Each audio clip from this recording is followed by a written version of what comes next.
Hello friends, welcome to my blog. फेरि पनि तपाईँहरूलाई मेरो च्यानलमा स्वागत छ। अन्त फेरि आज चाहिँ म मुकबाङ गर्दैछु हैन। मोमो, रन्जुको फेभरेट मोमो प्लस सुप। सुपमा चाहिँ हड्डीहरू पनि छ हो, मासु प्लस स्पाइसी पिरो डल्ले खोर्सानीको अचार हो। यसलाई चाहिँ सुप चाप्नु त। नुन लाग्यो सापा अचार हेर्नुहोस् है, दामी छ। आज चाहिँ मेरो मोमोको मुकबाङ हुँदैछ हो। फ्रेन्ड्स, एकखेप देखाउँछु तपाईँहरूलाई। खाएको है।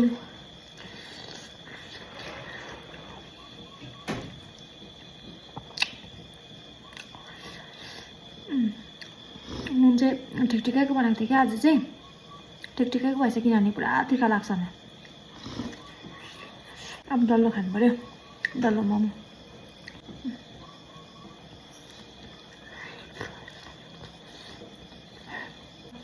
आजकल तातो पनि मिठो लाग्छ मलाई।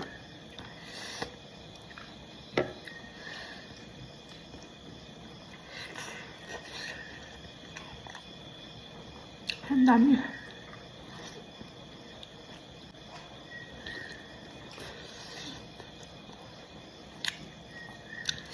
मोमो चाहिँ चिकनको खाएको है। अलिकति नुन, सुपमा चाहिँ कम्ती नुन थपेको कि। पहिला त मोमो बनाउँदाखेरि सुपै खान्थिनँ। अहिले त आप्पालाई पनि मिठो लाग्नु थालेको छ। हाम्रो घरमा चाहिँ सबैजनाको यही हो फेभरेट चाहिँ। थुक्पा चाउमिनहरू त बेसी मन पराउँदैन, खाँदैन म हो।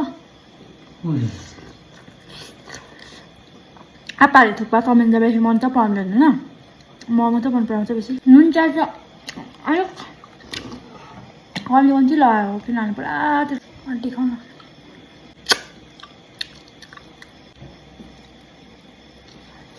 मोमो खाँदाखेरि चाहिँ मलाई चाहिँ खोर्सानीहरू अचारहरू छैन भने चाहिँ मेरो मनै पऱ्यो खानु। अचार हेर्नुहोस्, मलाई चाहिँ घरमै बनाएको मोमो मनपर्छ हो। बाहिर चाहिँ मन पर्दैन, बाहिरतिर खाँदिनँ पनि हो। हाम्रो घरमै बनाएको मनपर्छ। घरमा बनायो भने चाहिँ आप्पाहरूले खान्छ नि त, आप्पाहरूले पनि खानुहुन्छ हो, के खान्छ।